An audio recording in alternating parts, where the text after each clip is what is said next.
Season 2 of the ESPN Investigates podcast is now available. The Running Man tells the story of an obscure former Olympian and alleged serial sexual predator and how a 14-month ESPN investigation brought him out of the shadows. More than 50 men were physically abused and mentally manipulated by their quote-unquote coach for over 40 years, and they banded together decades later to find justice. Subscribe and listen now to ESPN Investigates wherever you get your podcasts. And now, the Lowe Post. Welcome to the Lowe Post podcast, where it is a Monday afternoon on the East Coast. We are 8 days removed from the Los Angeles Lakers winning their 17th NBA title, a phraseology I know my next guest really loves to hear. The Lakers with 17 NBA titles. So it's time to start talking about the offseason, because the offseason is here, and there is no one I'd rather talk trades, free agency, rumblings with than my old boss from The Ringer, from the Bill Simmons podcast, Mr. Bill Simmons. How are you? It's 12 titles. It's not 17. Yes, there we go. Right off the top. Well, they count the 5 Minneapolis ones, one of which wasn't even an NBA title. It was like the ABL, or it was like a different league. Whatever. If they need to count titles that didn't happen in Los Angeles to make themselves feel better about the Celtics rivalry, that's fine. They can have it. Are you nervous about next season? Because if they get 18, I don't know what Boston fans are going to do if they at least don't co-share the all-time number. I don't know what they're going to do. All the Boston fans know the real number is 17. 17 titles won by the Boston Celtics in Boston, and there you go. We still have the title. Hey, put it this way. I said this on my podcast. If they're going to count the 5 Minneapolis titles, then why isn't George Mikan's jersey retired? Is it not Explain retired? that to me, Zach Lowe. Yeah. I haven't paid attention to the jersey retire. They should retire it. Yeah. That's my thing. Like, if you're going to recognize and embrace and, let's be honest, take this history that didn't happen until you got to Los Angeles, then embrace it. But, here's the case. Does OKC count the Seattle Supersonics 1979 title? If you're an OKC fan, you're like, well, we have one. We won in Seattle in 79. Would anyone say that in OKC? Does anyone feel like, man, remember when Gus Williams won us a title? Enough. Okay. We can't talk about the offseason, which I cannot wait to talk about the offseason. I'm so excited. We first should probably talk about like when next season is going to start. What have you heard, Mr. Simmons? I know you talked about it towards the end of your pod last week. What do we got? Yeah, I talked about it on the Sunday pod. I had thought, and I'm sure I heard the same stuff you'd heard, that they were really adamant about trying to get fans in the stands and were willing to push it to March, April if they had to, so there could be, better chance for a vaccine, all that stuff. I think what's starting to happen, and they're starting to talk to people this week, and they're going to talk to the networks, things like that, is they're starting to realize that this season is screwed to some degree, no matter when it starts, because even if they start in March, there's no guarantee they would be able to have a lot of people in the building anyway. What they really care about is the season after that, the 21-22 season, and preserving what that looks like. That's the bounce back. That's the bounce back. That's the bounce back year where you get the 100% of the bang for your buck, the whole thing. So thinking that, it makes sense if they started on Christmas, latest Martin Luther King weekend, and you had a shorter schedule, maybe it's 72 games, maybe it's 70, whatever. You got rid of the All-Star break, and you made that like a 5-month sprint. You did some stuff like I think they've learned from the bubble stuff that, if Denver comes to LA to play the Lakers and Clippers, but then has another Lakers game in the schedule, maybe just keep them in LA, bang out all of their at LA games at once versus having them come back twice.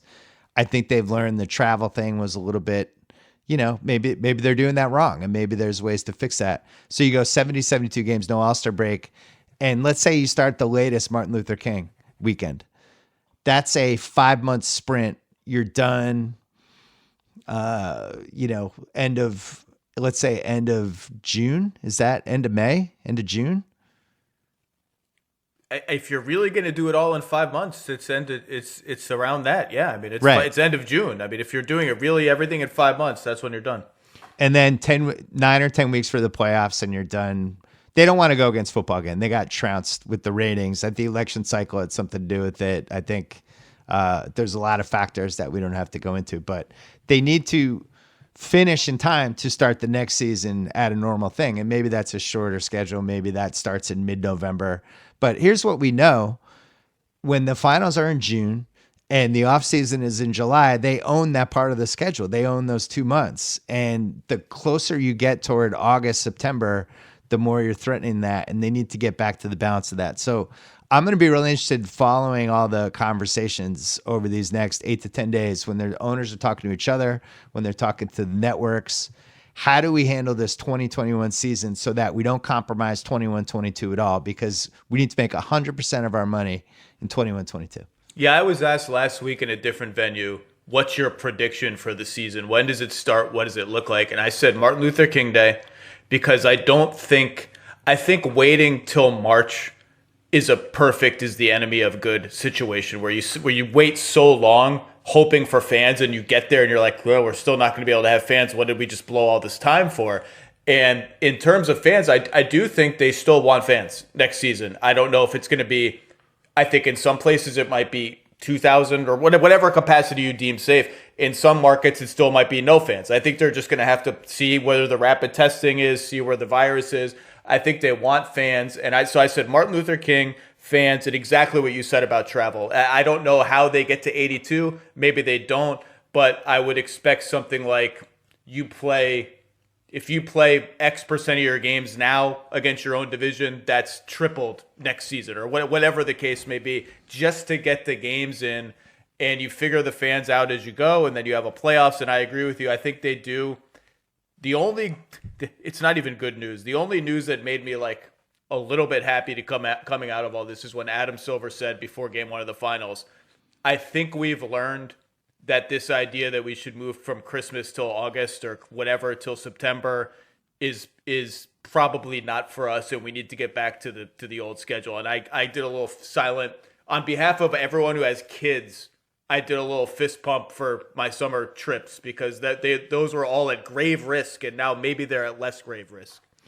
I think the ideal scenario, which we've talked about really since we worked together at Grantland, is 70 or 72 games, and it starts third week in November. So you've gotten past the first 10 weeks of the NFL season at least. And then you do a 70-game sprint, and you're much smarter about travel, and you try to get the playoffs so that, let's say the finals goes all the way to the last week of June.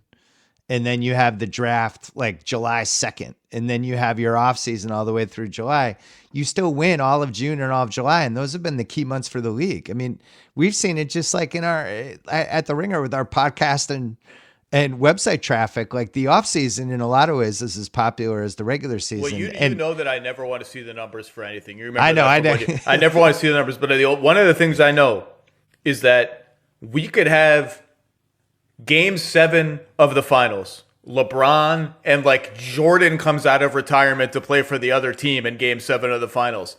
I don't think my podcast previewing that game would do as many numbers as the podcast I did the day after Kawhi Leonard and Paul George went to the Clippers. That's still the most popular. Right. Like all I know is that podcast is number 1 of all the ones I've ever done, and I don't think it's close. And I bet numbers 2 to 10 are probably about off-season and trade stuff too.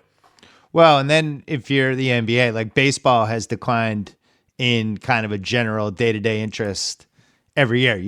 This weekend, you saw Joe Buck, who announces baseball for Fox and also does football for them.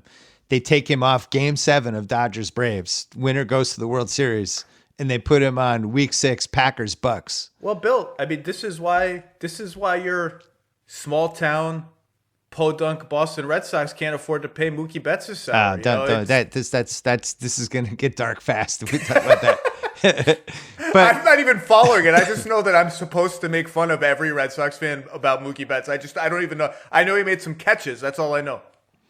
I think the NBA, all of this will eventually lead to a long-term good if the schedule is shorter, if they can really figure out that mid-November all the way through June thing.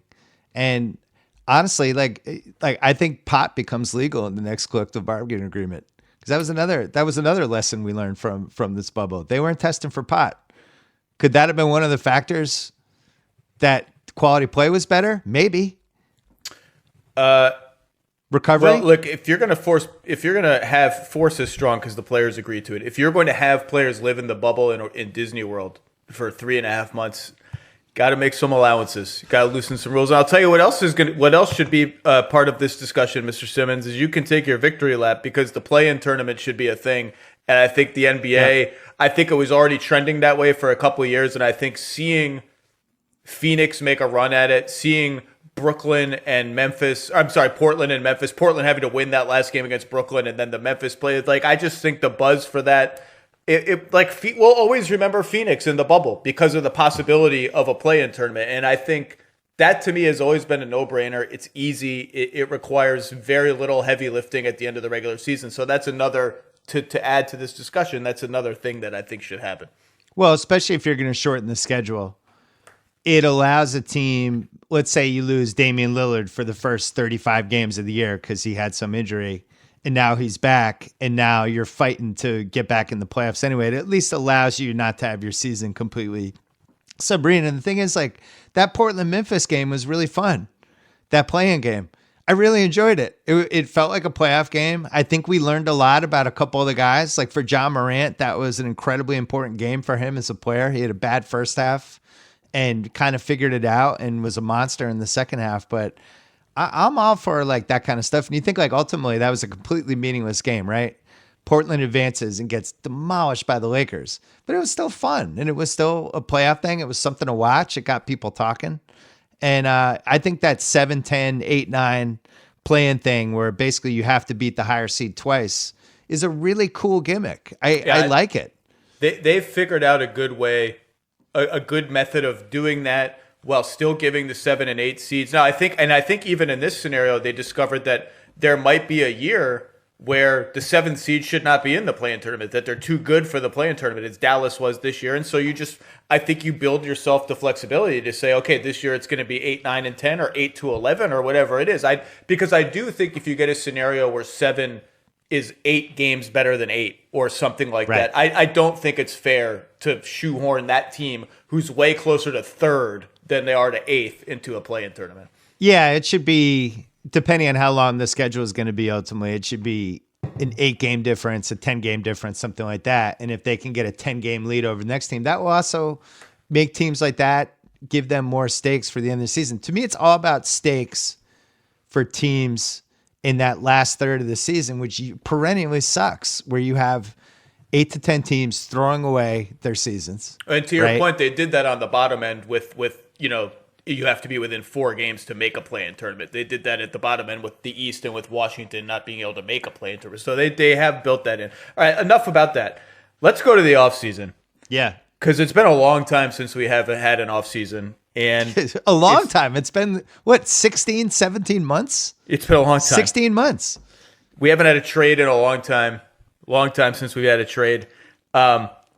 I think this offseason promises to be pretty interesting despite the lack of huge names in free agency. And I think the reason it's interesting right off the bat is we have a weird draft where, according to my Draftnik people, there's a clear top 3 and then a little bit of a drop-off. But at the same time, no one is like super jonesing to get into the top 3.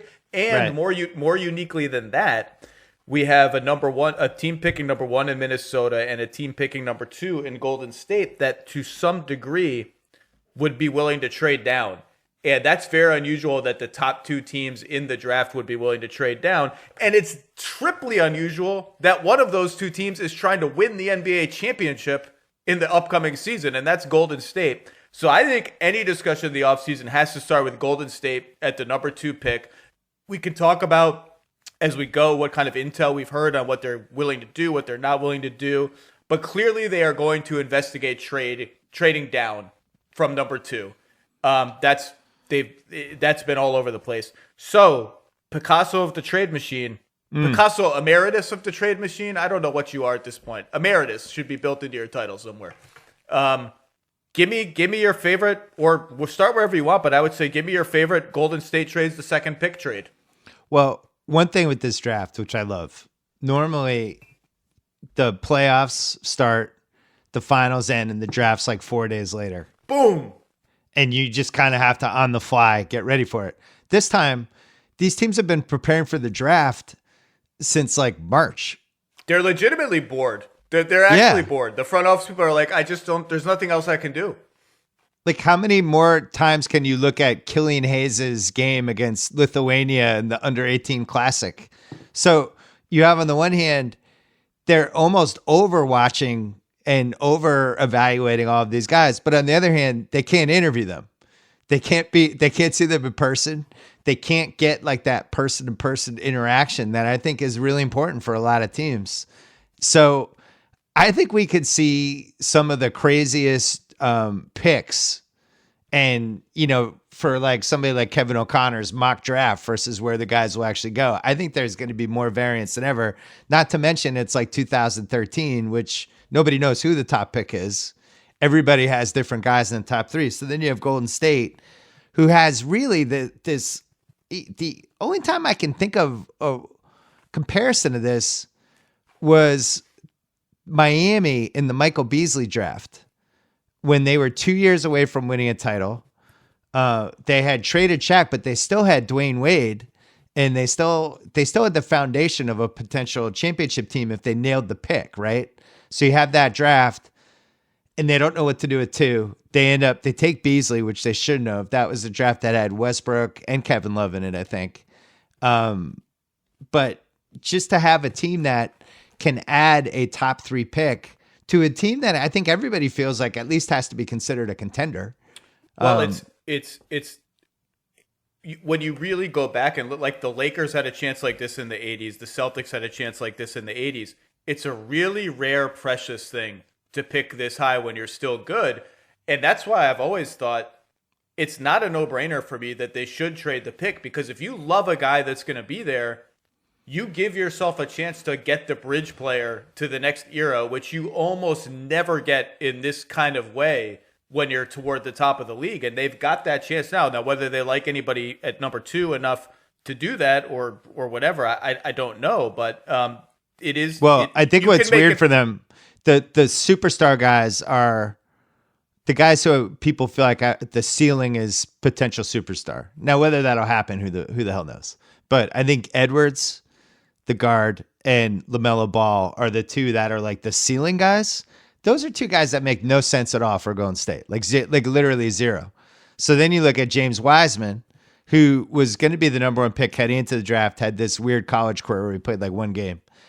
On paper, the kind of guy they would need, but nobody's 100% sold on him.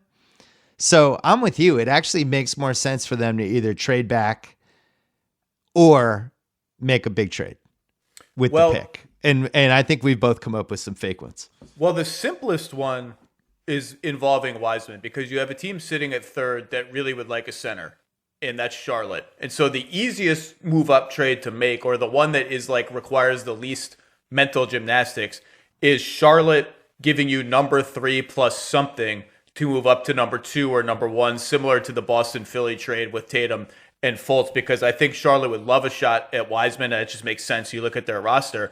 Is it as simple as like, could you get Miles Bridges plus number 3 for as the price for trading down one spot or something? I think that's a deal that, depending on what Charlotte wants, I think that's a deal that could make some sense. That's an easy one. That's almost too easy to be fun to make up. So I think Wiseman, because I've seen him like 5, I've seen him 7 in mock drafts. I think he is 100% top 3. I'd be shocked if he didn't go top 3, because we've seen this. This happens in football and basketball. You have a cluster of basically too many of one type of player in this draft, and there's not nearly enough of guys like him. So somebody will always talk themselves, and like Charlotte can look at this and go, oh man, it'd be nice if he panned out and we had like an awesome rim runner. And the two teams above them play some misdirection. They make Charlotte scared that he's not going to be there. Maybe Charlotte's fine with whoever the consolation prize is, but if they really want him and the price is Miles Bridges, then I think that's an easy discussion to start to have. Well, what if Minnesota wants him? Same thing, same kind of deal. Then you just trade up to 1 and you whatever Minnesota. But I think Minnesota might just take him though, and I think my feeling is that he's the only guy Golden State would take at that spot. I have no inside info, and if he's not there at 2, they probably trade down. Well, the reason I want to start with Golden State instead of Minnesota is because well, I mean, one team is objectively a little more interested in the other team, but if you're going to trade down from a pick this high, Golden State is in a position where they could at least talk themselves into a deal where they get veteran role players and some future assets to fill in a team that's already really good. If Minnesota is going to trade the number 1 pick, I would assume if it's not a deal like that one we just discussed with Charlotte, where you still get one of the guys you want in the draft, I would assume you're trading it for a stud because your roster is not devoid of talent because they have talent in Russell, but not talented enough in an absolutely loaded Western Conference. Like the Warriors, sure, they'd love to get Brad Beal for number 2. They're not going to, right? But the Wolves, they need to get a player of that caliber if you're going to trade it for a veteran. So I think the Warriors just have more optionality and are more fun to talk about. They'll have an easier time trading down if they're motivated to do it. Well, one thing that's good with both of them, each of them have an important trade machine piece to put in the trade, right? Minnesota has James Johnson's expiring next year. He's going to opt in, $16.1 million. So if you combine that with, whoever, another $4 to $5 million contract that they have, and they have a couple of them like Jake Layman and people like that, you can now get somebody in that Oladipo salary range, right? More than that, they also have 17. Yep. And so could you, what does James Johnson plus number 17 get you? I mean, I think that's another way they can go. But anyway, start at the top. Right. So they have that. Golden State has even more because they have the 17.2 trade exception that expires basically right after the draft. They had to use some chicanery with that. Then they have the Wiggins contract, which is almost $30 million. So we just have to mention that. And then we have Minnesota's top 3 protected 2021 pick that they have that becomes unprotected in 2022. So it's funny. The easiest trade to me, if Golden State really wanted Wiseman and Minnesota's like, we're going to trade him to Charlotte unless you move up, Golden State just flips spots with Minnesota and changes the protections on that pick. Because Minnesota owes them top 3 2021, it's unprotected 2022. Maybe they say, all right, it's top 8 protected 2021. And in 2022, instead of unprotected, it's now top 5 protected. And we'll swap picks. Golden State moves up, they get Wiseman. Minnesota says, well, we're not trading on the pick, so you're going to get Wiseman, and we'll just take Edwards second. That seems logical to me. That's not bad. I like it. And Thanks. in that case, you're the Warriors. You either pick one or you get one and see what you can get for the number 1 pick at the last minute under the wire. But Zach Lowe, that trade's not fun. I have a couple fun ones for you. Let's go. Is Marcus Smart on the table? I don't think Marcus Smart is like off the table and locked out of the dining room. I'm not sure he's on the table, but he's like in the vicinity of the table, like most NBA players. So Golden State calls Boston and they say, we really want Marcus Smart. And we can fit him in our trade exception.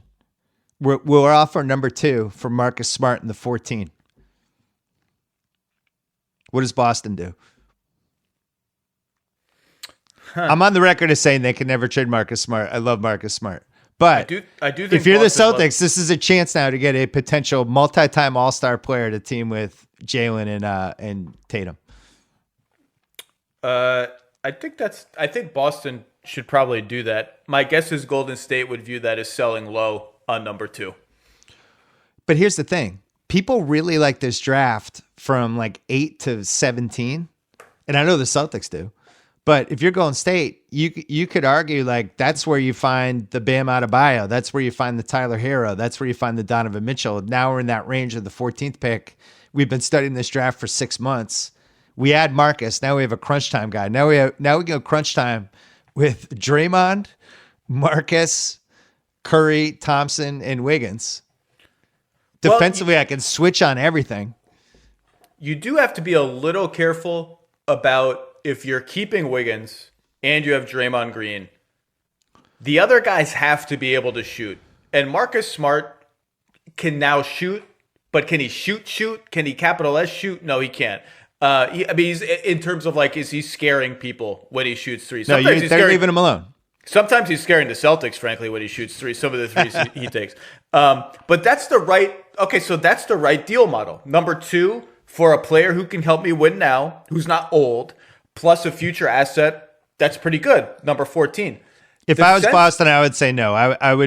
I would say we'll do Marcus for the number 2, and Golden State would say no thanks, and then we're done.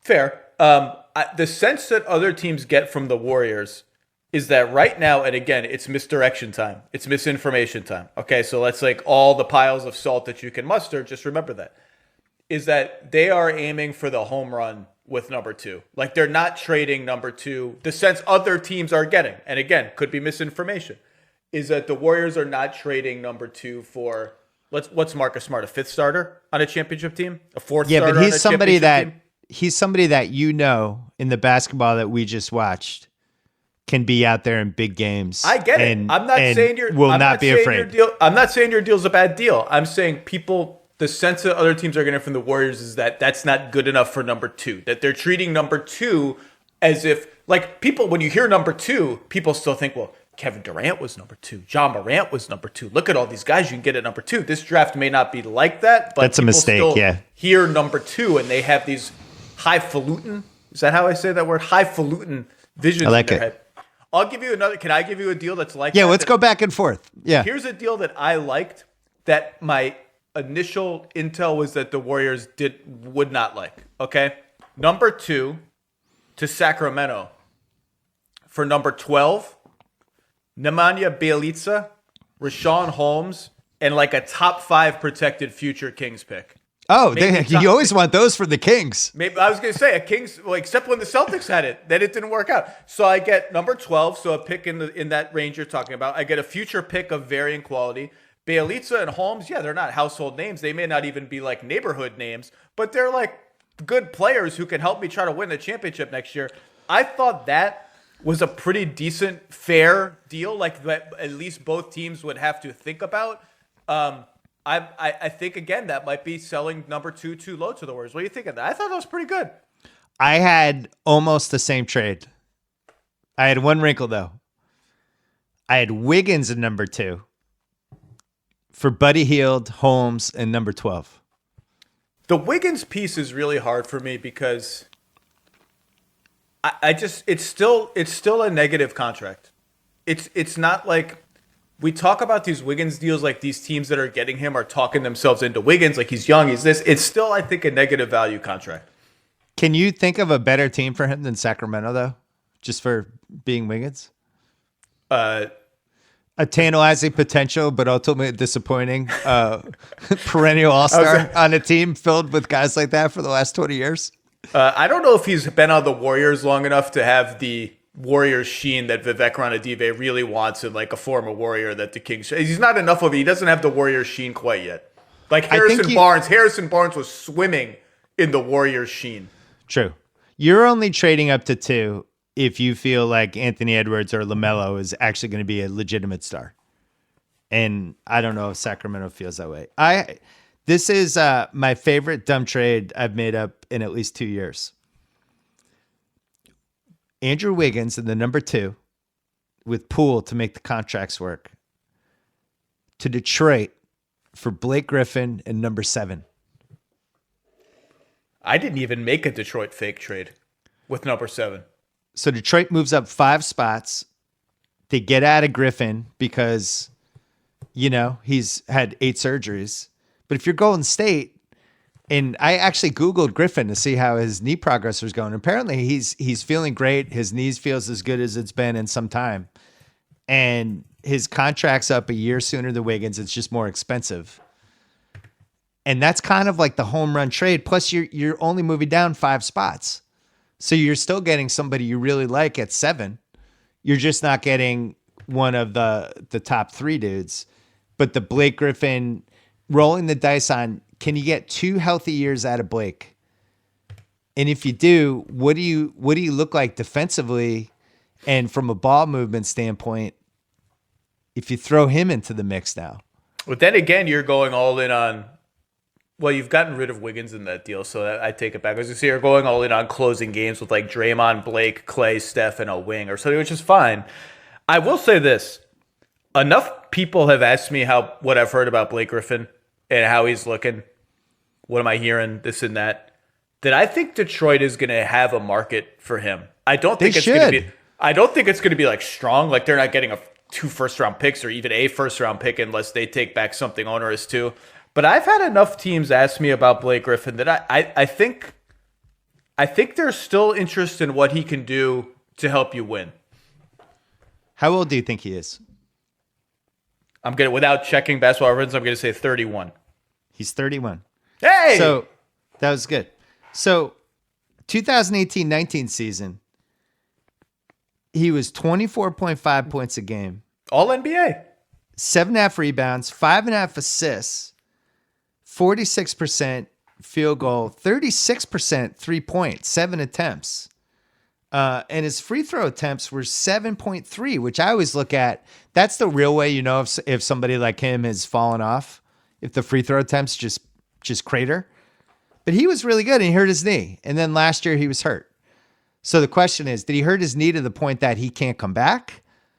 Or is he actually potentially going to come back and be 90% of what he was 2 years ago? And if that's the case, and I'm only moving down 5 spots, and I'm shaving a year off the Wiggins deal with a higher Blake thing, I think I would do that if I was the Warriors. Now, if I'm the Pistons, I get out of the Blake deal, I have Wiggins, whatever, and I'm in the top 3 now, and I could potentially get Edwards and build my team around him and hope he's good. I don't think that's, again, Blake Griffin's contract is only 2 more years. It's not a marathon. It's a year and then a player option, which he'll obviously pick up. Someone else pitched me with Utah, a non-involved executive, so a third-team executive pitched me. Do you think Utah would do Mike Conley, or Utah or Detroit would do Mike Conley for Blake Griffin and Derrick Rose? Or would Utah have to put something else in that deal to make it work for salary I think purposes? they'd have to put picks in. Yeah, it might be. The Conley contract is expiring, though. So I'm getting salary. I think you're right. They might have to put a pick. I don't think they would do that personally, but I just thought it was an interesting trade. That's a good one. Yeah, I'm bullish on the Detroit should trade Blake Griffin thing because, as you said, 2 years left. So you're rolling the dice this year he's healthy. And whatever, next year he's an expiring, even if he's healthy, unhealthy, whatever. And it's a huge contract. And if you're the Warriors and you have Blake making $38 million in the last year, but it's an expiring, that has trade value as well with the Minnesota pick. You keep more of your options open. You want me to give you another Warriors trade? Yeah, I have another one too. Number 2 and Wiggins. So here we're on the same page now. Wiggins is moving. Give Wiggins back to the team who drafted him. Cleveland for number 5, Andre Drummond. And maybe I can do a little bit of salary finagling that I get Jetty Osman too. So you get Drummond, he's already opted in? Yeah, he told Stugotz he's opting in, so I'm assuming he's going to opt in. Stugotz is breaking news now? He broke news like 2 months ago on Is that Stugotz bomb? Stupidity. The Warriors love a lob catching center. They love a lob catching center. You can already hear people talking them into themselves. Well, if he's going to try really hard on defense, if he is in a championship situation, this and that. It's not.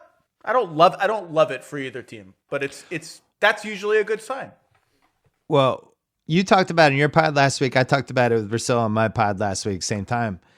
If you're Golden State, you have to look at what just happened with the Lakers, and you have to look at Jokic, and you have to think to yourself, those are 2 of the teams I need to go through, especially the Lakers. And if I'm not big enough, I'm going to get overpowered by Davis and LeBron, assuming those guys stay healthy. I don't think, the 2017 Warriors would dust whatever version of the Lakers next year, but the 2015 Warriors, if Bogut wasn't in there, would have had trouble. So I do think you have to think about a size thing. You can't have Draymond as your biggest guy in crunch time when you're going against Davis and LeBron. You're going to get annihilated. So I'm not a huge Drummond guy, and I think the free throw shooting is a real problem. I think he's a good stats, bad team guy. But he's a good character guy, and he's somebody who's never been in a really good basketball situation, right? Can you think of has Andre Drummond been on the right team? I don't know. Well, this is why the Wiggins thing is such a tricky thing, right? Because I can hear Warriors fans saying, "Well, I'm trading the higher pick and a semi-tantalizing player that I've got under contract for several more years for a lower pick, number 5, and a center whose contract expires this season. why am I doing that? And that was my reasoning of putting Osman in the deal or some other asset in the deal. But also, again, it just depends on how you value Wiggins. Like there are some teams who would just like hard no on Wiggins. Like I don't even want it. I don't want the deal on my books. I have a 3-teamer for you. Oh God.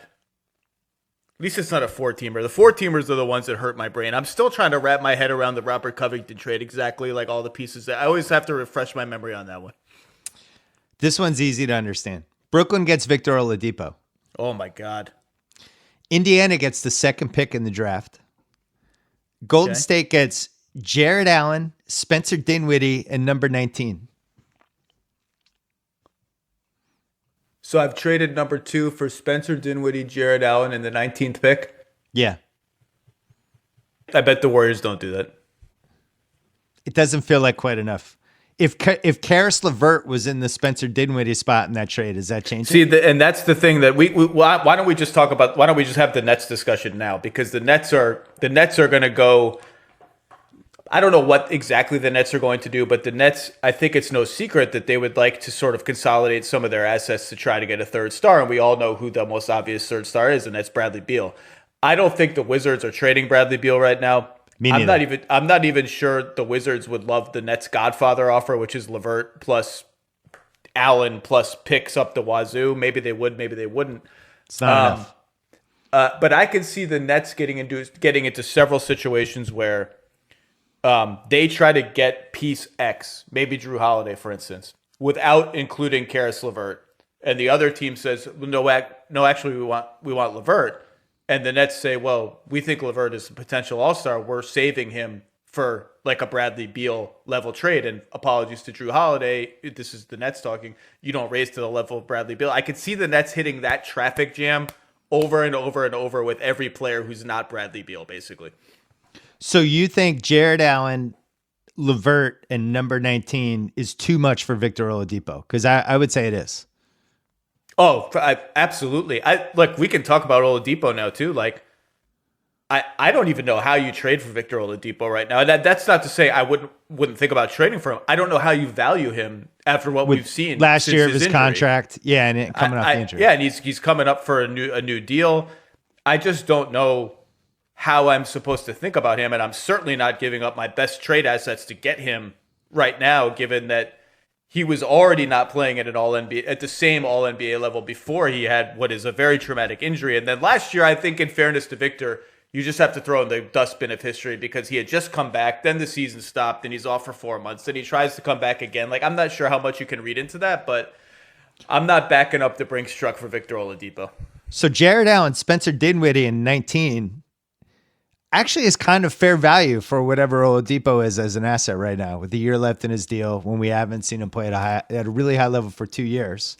I think Brooklyn is going to move Jared Allen because KD and Kyrie run that team, as we know, and DeAndre's their guy, and they're going to want DeAndre to be out there with them. And Jared Allen is better than DeAndre, and it's a conundrum because Jared Allen is just a more valuable basketball player by every metric and the eye test. See, I have been saying forever that they need to start Jared Allen. They need to invest in Jared Allen. I think in the last 2 months of the last season, excluding DJ didn't go to the bubble. I think in the last 2 months of last season, pre-stoppage, Jordan was actually a little better than Jared Allen, and it had become a little bit underrated. Now, I don't know how real that was, but I like Jared Allen better, certainly as a player I'd invest in. The Nets are also over the tax by a lot if they re-sign Joe Harris. And I've got news for the Nets. They are going to have competition for Joe Harris. These teams with cap room all view Joe as a potential very good fit on the floor and a good culture guy. I think the Nets are going to have to... too, right? Joe Harris and Bertans are the two guys who will make more money than people are prepared I think Harris may have even more of a market just because teams trust his defense more. He's more sort of positionally fluid on defense. I think the Nets are going to have to pay like $15 million a year to keep Joe Harris. Agree. By the way, I would do that in a second because he can play in crunch time for me in Game 7. Well, and the Nets need people who don't need the ball. They need guys who are willing to play off the ball and all of that. Well, don't you think, Zach, like what we saw from Duncan Robinson what we've seen, these guys who the spacing they create because teams are so scared of the 3-point threat. It's like what Brad Stevens told KOC once, that Kyle Korver might average 13 a game, but we have to defend him like he averages 30. Those guys are kind of the great inefficiency right now, but I think teams have figured out that it's not an inefficiency, that they're actually worth 15 to 16 million. I was talking to someone last week in the league, and I said, I know that there were games where Duncan Robinson, was 2 for 7 from 3, or took 3 shots in a game, and he got picked on defensively a little bit. I think he made money in the playoffs overall. And oh yeah. And it's not even that he made 7 threes in a finals game, although it's partly that. He just runs so hard, so constantly, and in such unpredictable patterns that he's just a problem all the time. Even if he only gets 4 shots, and he's mastered the handoff, 1 dribble, pass to Bam, which is all he's got to do. 1 dribble, pass. That's it. He doesn't have to do 2 dribbles or 3 dribbles. And I think he made himself money but to your point, you have to be relentless like that. If you're a guy who is maybe going to be a liability on defense and is really a shooter at heart, you can't be running at 75% speed. You can't be, I did my first cut, I didn't get the ball, I fade out of the play. You got to be constant like he is. And Joe Harris is like that too. I thought it was telling game 5, the game when Markieff Morris threw the ball out of bounds, that last play. Miami put Duncan Robinson. Spo had him in for that defensive possession because he trusted him just as a high IQ guy. It's obviously him guarding LeBron or getting switched on LeBron. Is that what you'd want? But he trusted he would be in the right spot. And I just think those guys are really hard to find. I think we've pigeonholed them unfairly. Not we, but some people have, where it's like they think of them as like a Kyle Korver type, right? Because it's white guy, good shooter, can't leave him alone. Those guys are just better all around players than that. And I think with Robinson and Harris, they have room to grow. I thought Harris, the fact that he was on the World Championships team, that was pretty important. Like he was able to hang with those guys. So I'm with you. I think he's 15 to 16 a year minimum. I'll give you a team I'm keeping an eye on with Victor Oladipo. You ready? Yeah. Milwaukee. Oh. Just keeping my eye on him. That's all I'm saying. That's all I'm going to say. Keep my eye on him. I have one more trade, just quickly. Okay. This would require Golden State taking on a crap load of money. But Wiggins, Pascal, Poole, and number 2 to Orlando for Aaron Gordon and Evan Fournier and the 15th pick. And they could absorb Fournier into their trade exception. And they're basically taking on an extra $15 million. They're dropping down from 2 to 15. If you're Orlando, it's like, where are we going if we're Orlando? It's like, what are we? So my notes for Orlando, it literally just says load of trades with Orlando. I didn't even have a specific one. Like, because you could have Wiggins, you could not have Wiggins, but whether it's Golden State or not, I do think for sure teams are going to sniff around what's available in Orlando. I haven't talked to Jeff Weltman or John Hammond, so do not take this as reported information. But I just do feel like the Magic need to have a come to Jesus moment where it's like, we just can't be the 8th seed every year. And we've now gone to the playoffs 3 times and Fournier has been awful every time.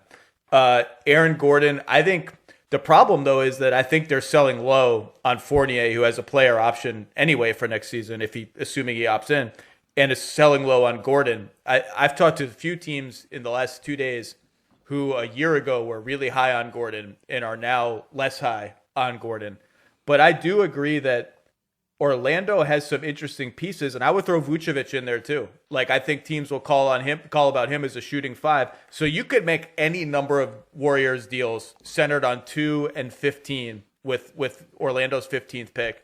You could make any number of them, and they're all interesting to talk about, but there's like a dozen permutations. One thing I liked about that trade, because if you take the Fournier Gordon money and you flip it into Wiggins, you're saving $10 million. You could spend that on free agents. So the final trade wouldn't be the actual trade. The interesting thing to me, Gordon's like $1.5 million higher than the Warriors trade exception. And if the salary worked and they could just absorb his contract, that to me is the most logical of all the trades. If they could just do the number 2 for Aaron Gordon straight up, no other contracts, no salaries, whatever. But unfortunately, he's like $2 million higher. I'm with you though. Orlando cannot stick with the team they have.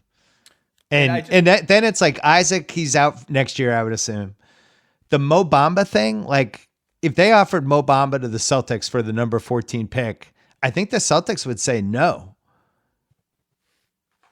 Think about that. They liked him in that draft 2 years ago. My gut reaction is they would say no, in part because if I'm Danny Ainge, I'm saying, well, why isn't Robert Williams just better than, well, like, why don't I already have a better young center already? Like, I think I do. I think they would offer 26 and 30 and be like, is that good enough?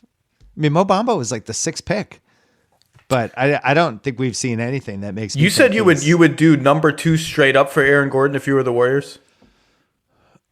If he was making $17 million a year and I had him under contract for a couple of years, I think I would. I don't think they would do that. I don't think they would do that. So do I like Aaron Gordon more than you? I think the bloom is off the rose with Aaron Gordon. Interesting. Okay. League wide.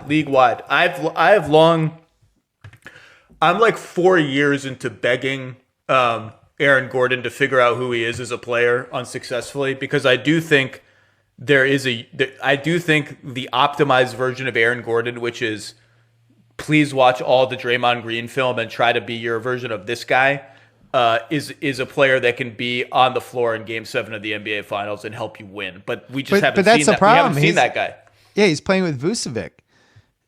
Did I say it right? Vucevic? No, but I've given what is that Vucevic? One was good. That you got it that time. I think his destiny is in that Draymond Green, like a better version of Robert Covington trying to play small ball 5 on Houston, where that should be who he is for a team. I don't know what team it is, but I do think Orlando's there. I do think this is unreported. My gut is that they're there, and part of it is that the timing and contracts are going to make these decisions for them. So Evan Fournier has a player option for $17 million next year, right? I can see Evan Fournier's agent going to the Magic and saying, "Hey, you know what?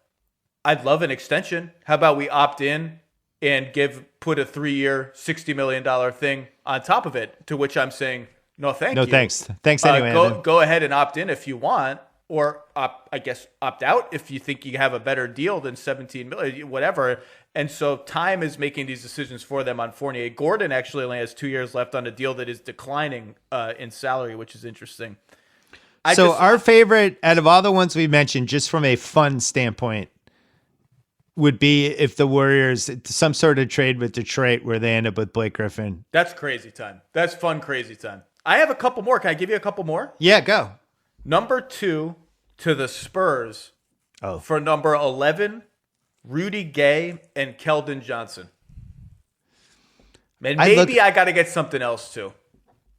It's so funny. We kicked the same tires with the Spurs, and I just wasn't enchanted with anybody for them to get back. Rudy Gay plus Derek White is a little bit more expensive than their trade exception, so that one doesn't work unless you start throwing other pieces into the deal. I mean, at that point, I would just rather roll the dice with Wiseman, knowing I could trade him in 4 months, versus like I don't. I need to get somebody. If I'm trading this pick, if I'm Golden State, I need to get somebody who's playing crunch time for me in a Game 7 against the Lakers. Okay, if I can't get that, I'm not doing it. Number 2 to Chicago for number 4 and pick them between Lauri Markkanen and Wendell Carter Jr.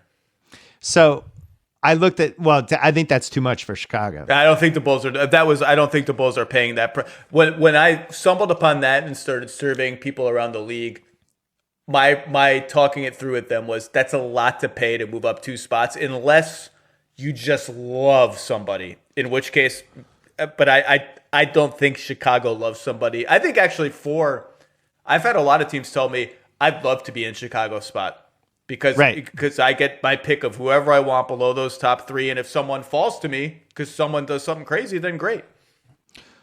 Rousseau and I were texting last week. I was like, I like the idea of Markkanen for the 2. And we kind of got excited about that because I'm all in on, I want to see Markkanen on a different team. The problem is you've already gone through a couple years of his rookie deal and you're going to have to pay him sooner. If they could get Carter for the 2, first of all, I don't know why Chicago would do that because I like Carter more than anybody in that top 3. I don't think they would. But if the Warriors could get that, and they gave, maybe you offer Jerry Reinsdorf some money. We know he loves saving money every year. Maybe they offer him number 2 and $3 million and some stock in some Joe Lacob company that he invested in or something. I like the idea of Carter though. I think he's really good. And the Bulls to me are a team that I just don't know what to make of their talent because they were all in the worst possible situation. The Jim Boylan thing was a catastrophe. You build a team around Zach LaVine, who's the biggest good stats, bad record guy in the league. And I don't know, if you're Wendell Carter, would you be like, man, that was a really cool 2 years. I learned a lot. You're in the same spot you're in 2 years ago. Well, I think you just outlined why the Bulls would be hesitant to make that kind of trade is that I think they believe I want to see what these guys can do under Billy Donovan because what we saw last year from Wendell Carter Jr. when he just wouldn't even look at the rim, he was so discouraged from shooting and playing offense, was like a shade of himself. And I think they have faith that, okay, let's get a fresh coach in here. Let's do something different. And this guy's going to look way better than he did last year. Can I give you a trade I don't think either team would make? Those are often the best trades. Porzingis. Oh, boy. For Wiggins, number 2, and that other Minnesota pick. I think both teams say no. For different reasons. Well, because if you're Golden State, you're like, we're trading everything for this guy who might not be able to stay in the court. And if you're Dallas, you're saying, if Porzingis is healthy, Luka's the MVP favorite next year, and we add one more piece, we could actually compete for the title next year. We can't go backwards. So I think it's a double no. Wow. Yeah, good one, right? The rare double no. Well, I think Dallas is one of the most interesting teams in the league for the next year and a half because they could win the title if they make 2 good moves. Well, I thought of them today. I was making up some fake Rudy Gobert trades just for fun because he has a supermax. Let's go.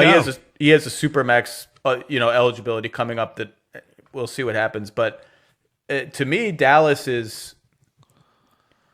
They are a little short on cap room for Giannis in the summer of 2021, but they can get there easily because they got a million good contracts they can move. That is, to me, that is the one that if I am one of the other 29 teams in the league, I do not want to see that happen because Luka and Giannis is their own version of LeBron and Anthony Davis. Like that, I think that's the role where Giannis can win championships, where he's not LeBron. Luka is LeBron in the sense of he has the keys to the offense. And Giannis is yes, he gets to run pick and roll. He gets to post up. He gets the ball some, but he also screens and dives, and he's all over the place on defense, and he runs the offense when Luka rests and all this. To me, that's the one where I have nightmares if I'm one of the other teams in the league. Couldn't agree more. I know we both talked about it on our podcast. If I'm Giannis, if I'm leaving Milwaukee, I'm going to Dallas. It's just a matter of. Here's the thing: we both think Luka has a chance to be one of the 6 or 7 best players of all time. If he doesn't get hurt and if he continues on the pace he's on, he has the chance to be this generation superstar, the post LeBron generation. Who's going to be the guy who owns that 15-year stretch? Luka's by far the best chance. And if Giannis teams up with him and they grow old together in Dallas and Dallas spends a load of money for them, that's the scenario that scares everybody.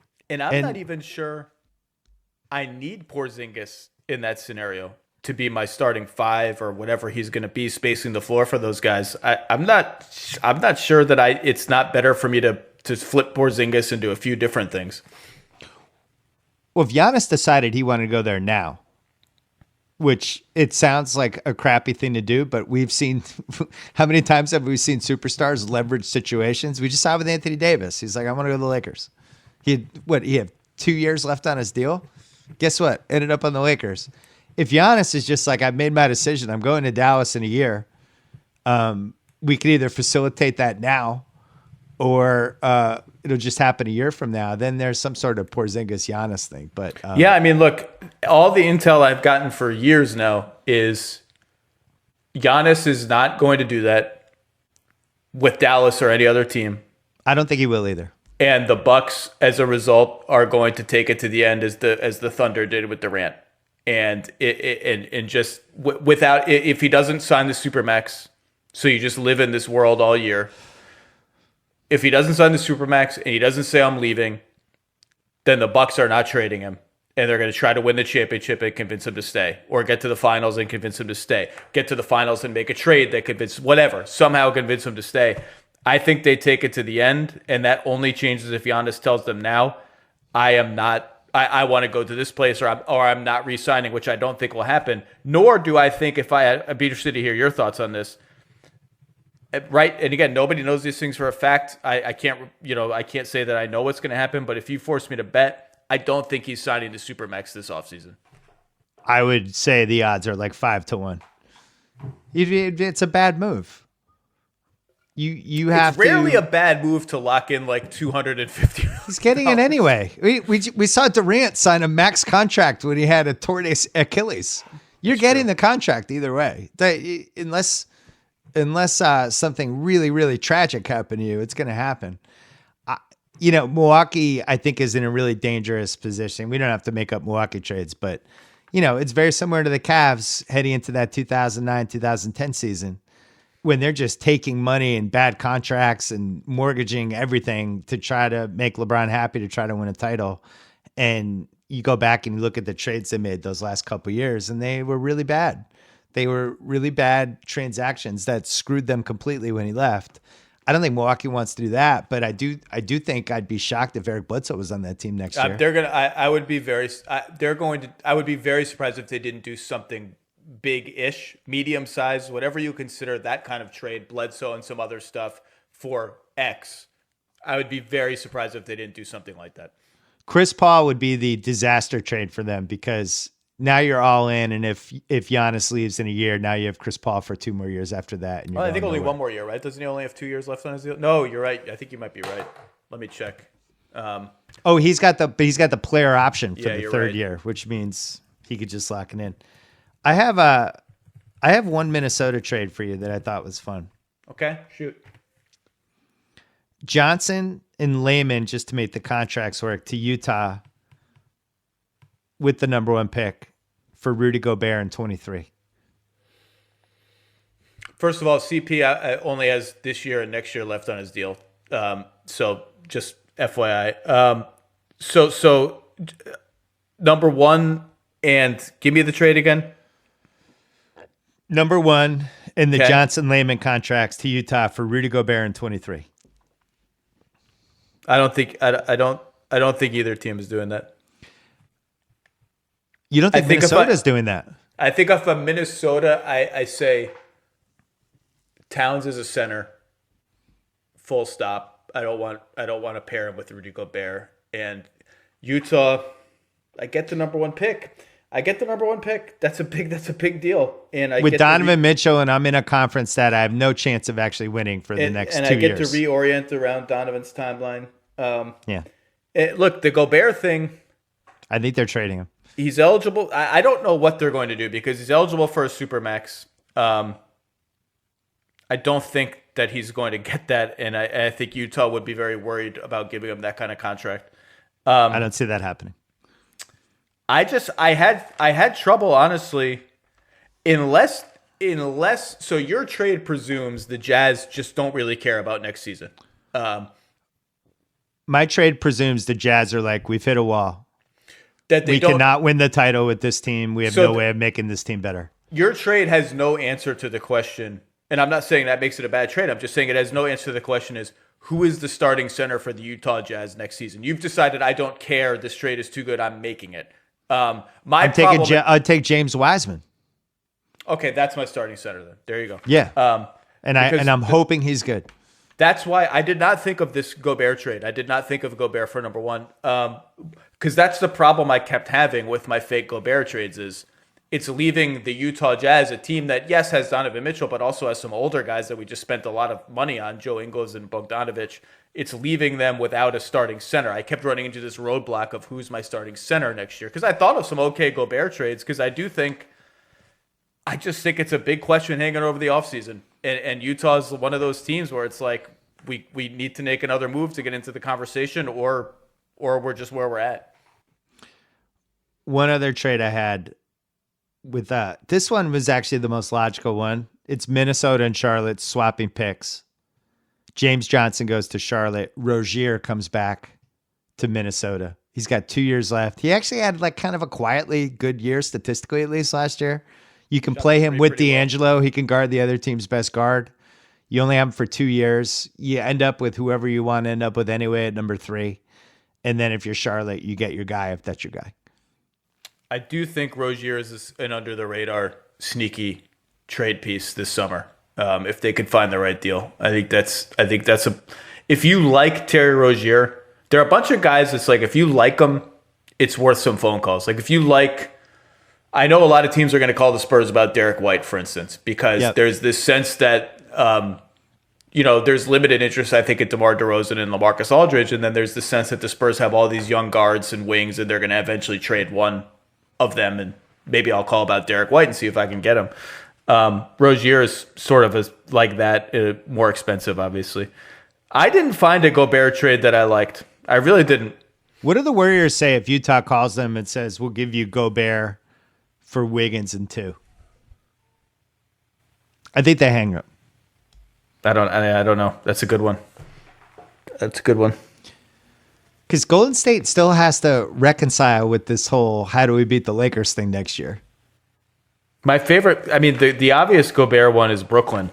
Because it's got to be a team, if you're going to pay him, it's got to be a team that's in a rush to do something now. It's in a rush to do some damage now. And Brooklyn has the pieces. I just for some reason, I don't see it. Don't see it happening. What about Gobert for Miles Turner and Aaron Holiday? It's not bad, except, well, you know why? I'll take it back. You know why I crossed Indiana off my list? Because I don't know that I want to get back into a Sabonis as a fake power forward on defense. You want him at 5. Yeah, that's fair.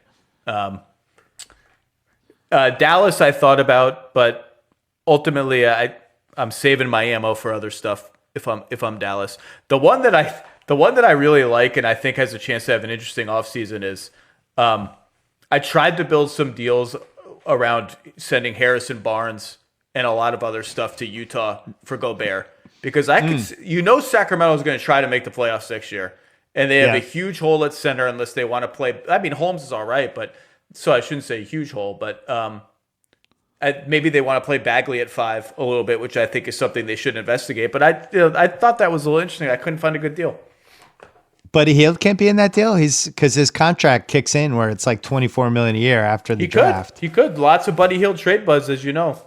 Lots of Buddy Hield trade buzz. A lot of people are proposing the Horford for Buddy Hield deal construction for this reason, thinking that Sacramento will make a win now move for a big man. To me, all these Horford trades I'm being pitched, I get that Al Horford is a much better player than he appeared last season in that situation in Philly. But I've had, what about Horford for Gallinari in a sign-in trade? What about Horford for Gordon Hayward? What about Horford for Buddy Hield? And my response is every time, well, what else am I getting for taking on Al Horford? Like, why am I bending? Why am I doing this deal for? To me, I got to get a lot of stuff. I also like Buddy Hield, and he's somebody. If I was a GM, I'd be trying to get. And I was thinking about him for the Celtics actually, because they have Hayward as an expiring, and if they were just like, this thing's jinxed, it's never going to happen. He's leaving in a year. Could we offer him with the 14th? Pick to Sacramento for Buddy Hield, like that. Those are basically the foundation of the trade. Sacramento gets out of the Buddy Hield contract because he's unhappy and was unhappy all last year.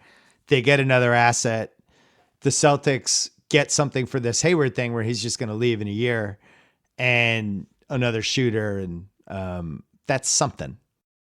So let's just call this our interesting teams we haven't talked about yet, and you can pick who we talk about. Okay. Phoenix, Atlanta, Denver, Toronto. Pick one. I don't care which one. I'd like to start with Phoenix because I think they're frisky right now. Yes. Me too. I think they're covered in body oil. They've been doing some reps out in the trade machine deck, trying to get people's attention. Maybe having a daiquiri. Just trying to make conversation. How about this? I'm just gonna go to the big one right now. Chris Paul for Ricky Rubio and Kelly They are my Oubre. sneaky favorite Chris Paul team. We did not discuss this in advance. No. It actually works under the cap. OKC would get 2 more years of Rubio. Oubre's an expiring. They could spin him off if they want. I actually think he has value as a wing and as an expiring deal, making $15 million a year. And I also think he's a guy who falls into the Derek White bucket that I'm calling about if I'm another team. If I'm high on him, I look at the pieces there and I look at the fact that they went 8-0 in the bubble. They're going to be under pressure to win next season. Can I pluck him somehow in some win now trade for Phoenix? He's a name that I think makes a lot of sense to mention. And Phoenix can replace his minutes because Bridges was pretty good last year. Bridges is good. Cam Johnson is good. And depending on what I'm getting, I think they also make a lot. I think they have an obvious, not obvious, but I think, if they don't bring back Saric, I think that Gallinari makes some sense there as a win now move. In which case, I'm out on Gallinari. Yours out. His bubble performance was reprehensible. I'm out. Okay. I'm out. He lost me. I was a longtime defender. I'm out. Chris Paul to Phoenix though. In the end, I think that's too aggressive for Phoenix, depending on what else is in there besides Oubre that makes it worth Oklahoma City's while. It's a little aggressive, but I think that top 3 though, because you and I both loved how Ayton played after his suspension. Booker looks like he's ready to become a superstar. And now you have Paul running the show. You have shooters. You still have your free agent exception or your free agent, whatever. What is it? $9 million for the mid-level? Yeah. To get one other person. And I don't know. I kind of like that team. It's a good one. I think we're onto something. I think they're going to be hunting around for stuff. I'm glad we brought them up. What else would they do though? Because Ayton and Booker are untouchable. So basically, it's that Rubio Oubre combo for a bigger star is the move. Yeah. Plus, whatever draft equity you want to invest in it, depending on who the guy is. Let me know what you think of this trade. Spencer Dinwiddie straight up for Patrick Beverley. Ooh. I see. I kind of like that I kind of like that for the Clippers. I'm trying to think how I feel about it for the Nets. That's an interesting trade. Dinwiddie's got a year left. Because we know, let's be honest, if we're looking at the Clippers, Beverly, Harrell, Lou Williams, I would say the over-under on those 3 guys coming back is 2. And you could talk me into all 3 of those guys not being back. I don't know how they bring Harrell back at $15 million a year. That would be absolute salary cap suicide. They can't do that. Beverly for $12 million a year, somebody could talk themselves into him. And then the Lou Williams piece. How many terrible postseasons can Lou Williams have before we just give up on him? I don't care. Well, if I get Dinwiddie, I satisfy my need for someone who can get into the paint off the dribble a little bit more decisively than Kawhi does. Although Kawhi can obviously get there decisively when he wants to. I've said all year I think they need a little zip, a little north-south zip, and Lou was their guy to do that. Dinwiddie. I also just think I think Patrick Beverley is really good. I think the Clippers can maintain a really good defense without Patrick Beverley as long as Kawhi and PG are on the team and they're well coached. I don't fear giving up Patrick Beverley's defense. All right, you're Mark Cuban. I'm Ballmer. Calling to check in. Hey,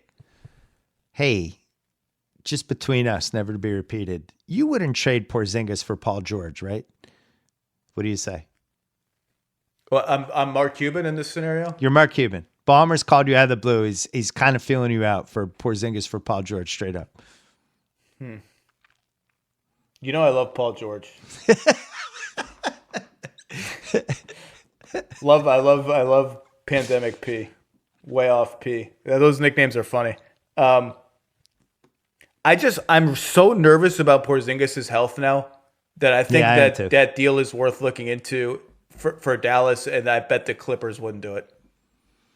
I think it's more likely the Clippers extend Paul George this summer than it is that they trade him. I think it's very unlikely they trade him. If I'm Paul George's agent, I'm walking into Ballmer's office and saying, you don't want both of us, both Paul and Kawhi, hanging out on expiring contracts all year long. Like, that's a nightmare. Give me 2 more years now. You locked me in. It's going to make Kawhi feel better. It's going to make Paul George feel better and play better. Like, I'm leveraging that for all it's worth if I'm Paul George's agent. Is there any sort of Embiid Paul George possibility? Oh my God. This is... No, I don't think so. Okay. I don't think so. I just don't know what Philly does heading into this season with a broken roster, but a ton of assets. Oh, 2 big assets, I guess. I don't know. Like, wow, you now you officially look like you've been through the ringer. No pun intended. Yeah, that one broke you. I think I broke your brain. That hurt me a little bit. I don't know what Philly does either, because people keep pitching me, like I said, Gallinari to Philly, and I'm like, all right, so let's just say I flip Horford for Gallinari. Let's say I get so fortunate that I'm able to do that. I still have Ben Simmons, Tobias Harris, Danilo Gallinari, who are all positionally 4s in some respects anyway, although Ben Simmons is really just a Ben Simmons. And Embiid, who's like, it doesn't really solve my need for like some guards who can do stuff. Like, I don't, anyway. The best thing they could do is take Richardson and try to get like the Spencer Dinwiddie, some sort of point guard back, Terry Rozier. Somebody who could at least guard other teams' point guards and isn't just another 6'8" guy who doesn't know where to go on a half court offense. And let's be honest, like, all due respect to Doc, won the 2008 title. I'm not sold he's the brain surgeon to fix this tumor of a Philly offense, because I don't think anybody has trotted out more clogged toilet offenses over the years than Doc. Well, the irony of Philly hiring Doc a year after they let JJ Redick go is amusing to me, because Doc loves to play with, and Shamet too. I mean, like, it's like Doc loves to play with that kind of piece, and he's used it very effectively to unclog some so-so spacing. Well, I wonder if JJ could be in play for them too. Yeah, I tried to create some New Orleans deals with the Warriors. Let's just rapid fire through these other couple of teams that I brought up. Atlanta I brought up because I think the 6th pick is in play if anybody offers them a veteran who could help their team. I also think John Collins is obviously worth monitoring. Denver. Atlanta is the guy who had Apple stock in 1985, and somebody offered them a pretty cool deal, just some cash up front, and they sold it, and they could have been cajillionaires. Is this about Luka? Yeah. Is that about and it's Luka? just awkward to make eye contact with them, because it's like, oh yeah, you guys could have Luka. And it's like, cool, so we might do some stuff with the 6th pick. It's like, cool, you passed up a generational superstar. He might be one of the 7 best players of all time. Cool. Denver, because I think they will have an interesting decision to make whether they revisit the Drew Holiday thing. What do you do with Porter? I would say you'd be selling high on Porter right now as an asset. My assumption is that Porter played his way off the table for Drew Holiday. That Denver would not trade him for Drew Holiday. If you think you can win the title, you have to trade Porter this offseason and get an awesome third guy. You don't have long term. You don't have faith in him long term. I don't know. I have some questions about, would he be happy being the 3rd best guy in the Nuggets? I have some questions about his health and the fact that all these teams are terrified of him heading into that draft because of his medicals. You could argue you're selling high with him. That to me was the obvious Bradley Beal trade. I don't know if it's quite enough. They don't have that second awesome pick to throw in, but it at least gets a conversation going. If I was Washington, there's other deals I would think about, but if we're talking Drew Holiday and it's Gary Harris and Porter for Drew Holiday. Drew Holiday still, what is he, like 31? I don't know. I think he's 29. Because your worst case scenario is you keep Porter. You don't. I'm going to say he's 31. Holiday. Drew 30? Holiday is 30. Split the difference. Your worst case scenario, if you keep Porter, is he comes out like he's cover of a couple magazines. He's feeling himself a little bit. This is going to be my year. And it's like, we have our team. We're the Jokic Murray team. You're going to have to fit in. That is our infrastructure. And I would worry about him wanting to be like the guy, because I think that's a real concern. I think he's that talented, you know?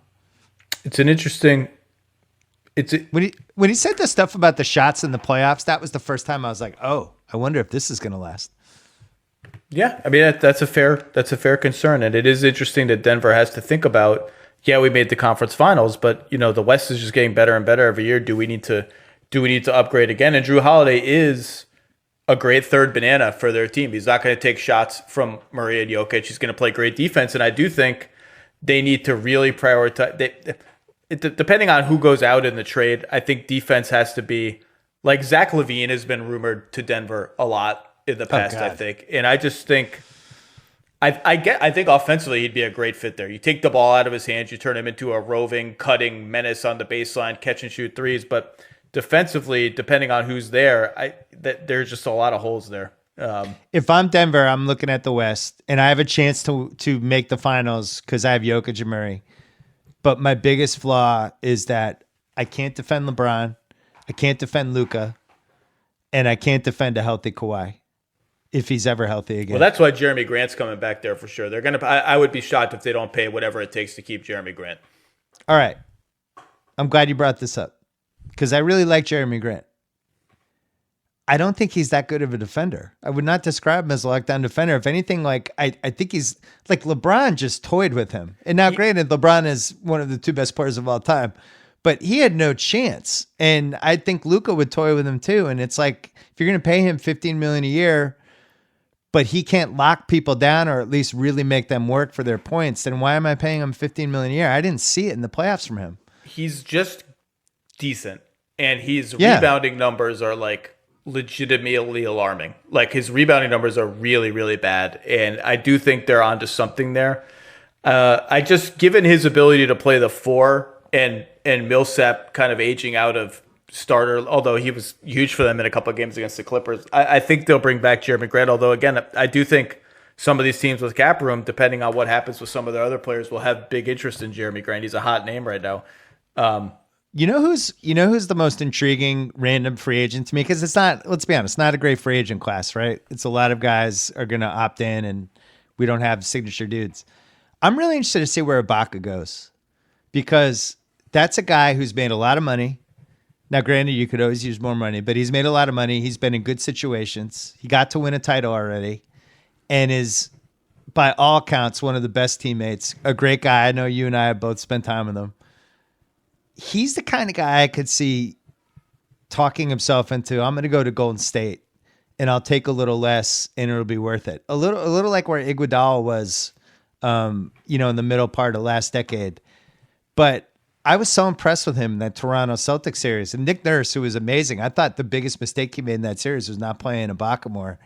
I just love what he does. And whether it's Denver, Golden State, I see Ibaka inserting himself into the playoff picture in a real way if he leaves Toronto. So here's my Ibaka prediction, then I'll make the Ibaka prediction. I think the guy who goes from Toronto to a Golden State-like team in terms of just let me sacrifice money, minutes, role to try and win a championship is Gasol if he stays here in the U.S. I bet my prediction for Ibaka would be like a 1-year, $20 million deal from the Raptors. I think the Raptors run it back with Ibaka, run it back with Van Vliet in a contract that they can absorb. They can, like, that's acceptable to us. It's a okay number. It's a lot, but it's an okay number. Like 18 to 20, maybe, like Van Vliet's going to get paid. And I keep myself within a salary dump of Norman Powell or whatever of Giannis level cap space, and I maintain a good team for 2021. So that's I'm gonna call a 1-year balloon payment for Ibaka, similar to what the Heat will do with Dragic now, or what I think the Heat will do with Dragic. Now, all of that obviously goes out the window if Giannis signs the Supermax on the first day, and then you just stop planning to get Giannis. But if he doesn't, that's my Ibaka prediction. Because Ibaka was really good all year last year. Ibaka had a great season. And the year before. So we think Dallas, Toronto, and Miami are the three teams to watch with Giannis, but not really I'm not reporting this. I'm just saying those seem like the three teams that are jockeying already. I don't think that's a secret. I mean, I think that's all been publicly mentioned. I think those are the three, plus Milwaukee, obviously. I'm not sure that there's certainly, Golden State has gotten all the attention as a trade destination for Giannis. I think that's been overblown from the beginning. Yeah, it doesn't make sense. Although I do think their package is like semi-competitive. I just don't see Milwaukee trading him. And then if they don't trade him there, I don't see Giannis necessarily putting them above those other three we mentioned. Maybe a shadow team comes out. Maybe another team emerges or whatever. But those are the three, yeah. If they trade Giannis, it's got to be for like Embiid.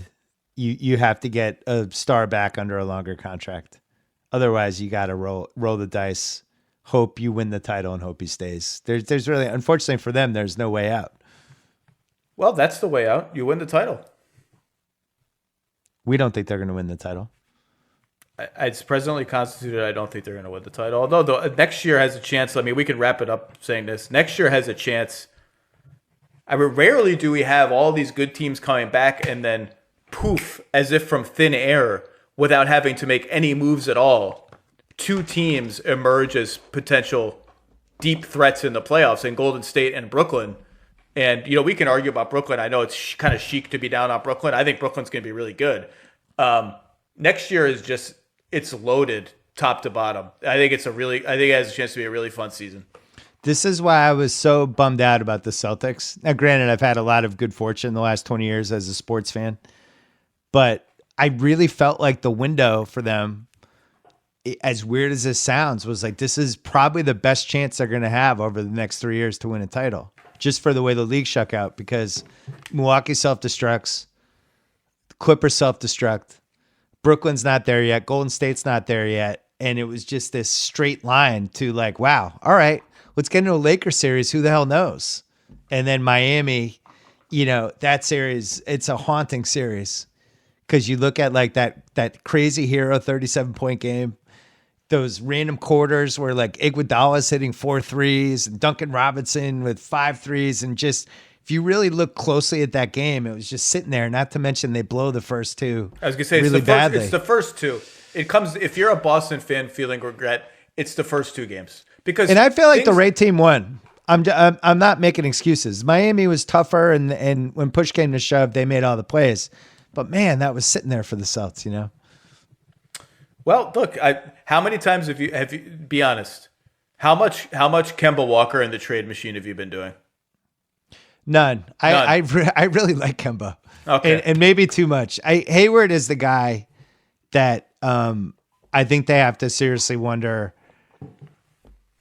is this just jinx from day one? When you have a guy who breaks his ankle and has one of the most horrifying injuries in the history of the league during the first half of his first game, and then since then has been snake bit left and right, and even like gets to the bubble, gets hurt in that first game, and it's just like, are we just better off moving on?